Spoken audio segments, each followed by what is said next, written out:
talking about living daily in reality.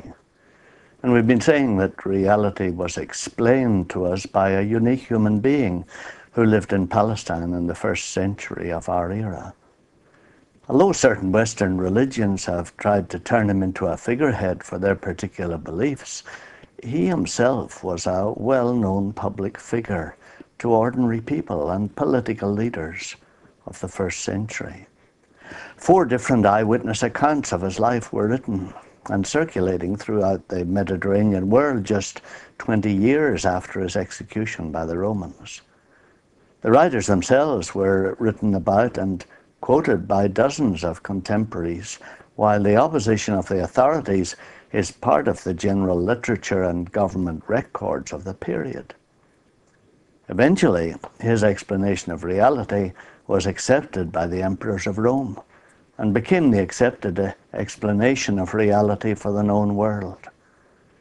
This Jesus of Nazareth said that his Father created the universe and made you and me inside him so that he could live in us here on earth the life he had planned.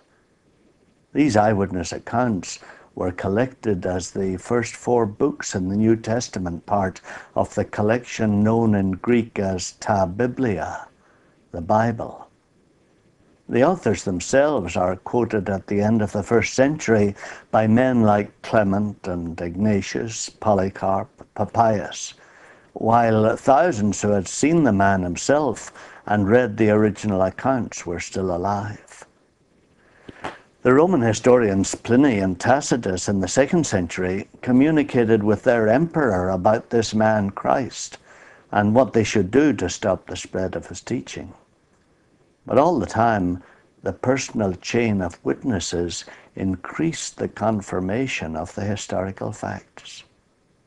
Men like Irenaeus, born about 97 AD, talked about Polycarp, who was born in 70 AD, and said, "I can tell the place in which Polycarp sat and related his conversation with John and others who had seen Jesus." Similarly, the unbroken chain of personal transmission of historical facts is attested by accounts of men like Papias, who was alive in the 1st century and wrote, "Mark, being the interpreter of Peter, wrote exactly whatever he remembered, but not in the order in which things were spoken or done by Christ. For he was neither a hearer nor a follower of the Lord. But as I said, afterwards followed Peter, who made his discourses for the profit of those that heard him, but not in the way of a regular history of our Lord's words.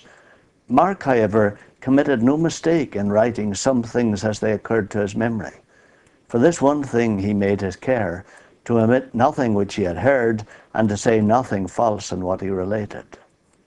So, the existence of this unique human being is part and parcel of the historical records of the Jewish nation, the Roman government, and attested by thousands of manuscripts written in Greek and Latin, Syriac, and confirmed by international crowds who heard him and his disciples. The significance of this man's life and influence has been so universal that our history is measured by the number of years preceding and following his birth, BC and AD.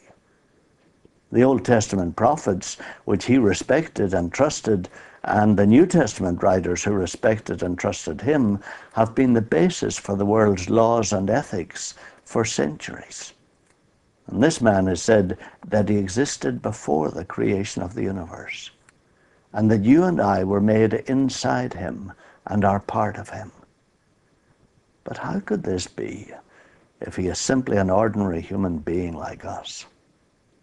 If this man was born of an ordinary woman and died the way we die, how can we possibly believe that we were created inside him before we were born here on earth? How can we believe that he is alive now if he was executed by the Romans almost 2,000 years ago? Let's discuss this again.